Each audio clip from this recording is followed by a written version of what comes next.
Je suis désolé, mais le combat prend fin maintenant.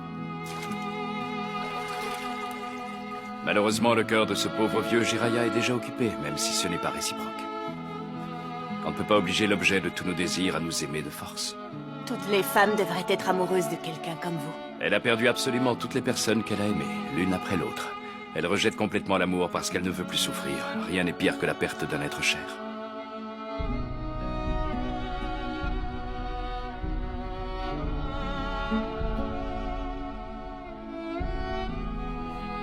Je me limite à veiller sur elle tendrement et à me rendre disponible quand elle en a besoin. Et tout ça sans avoir la certitude d'être un jour payé en retour?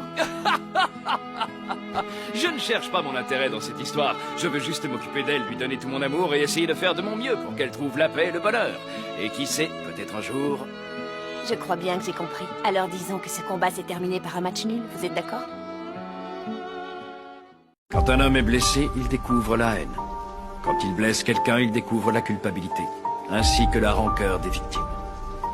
Aujourd'hui, tu connais les tourments qu'un tel acte produit. Grâce à cette expérience, tu peux te montrer meilleur envers ton prochain. C'est ça, être un homme. À bien y repenser, je me dis que ma vie n'a été qu'une succession d'échecs. Tsunade n'a pas arrêté de me repousser. Je n'ai pas su retenir mes amis. Je n'ai pas pu protéger ni mon sensei, ni mon disciple. Comparé aux prodiges qu'ont accompli tous les Hokage, ce que j'ai fait est ridicule, des idioties, une perte de temps. Moi aussi, j'aurais aimé connaître le destin mortuaire de ces légendes. Les grandes histoires doivent leur notoriété à leur dénouement final. J'ai toujours considéré les échecs utiles comme une partie importante de l'enseignement et nécessaire au développement. En contrepartie, je m'étais juré de mourir en accomplissant de fabuleux prodiges. Des miracles qui compenseraient toutes mes erreurs. J'aurais tant voulu qu'il en soit ainsi. Et au lieu de ça, voilà comment je finis. Voilà le destin qui m'était réservé.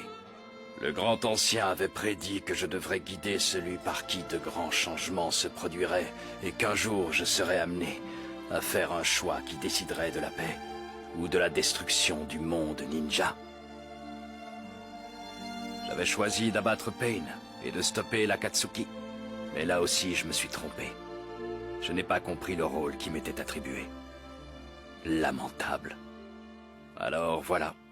C'est ainsi que se termine la vie du grand héros Jiraiya? C'est une honte. Voilà comment se termine l'histoire du héros Jiraiya. Oui, c'est beaucoup mieux.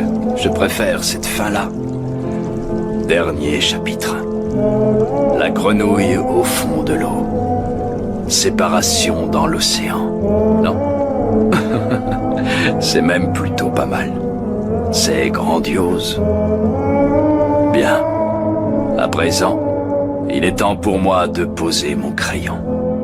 Ah, au fait, quel titre je pourrais bien donner au prochain chapitre?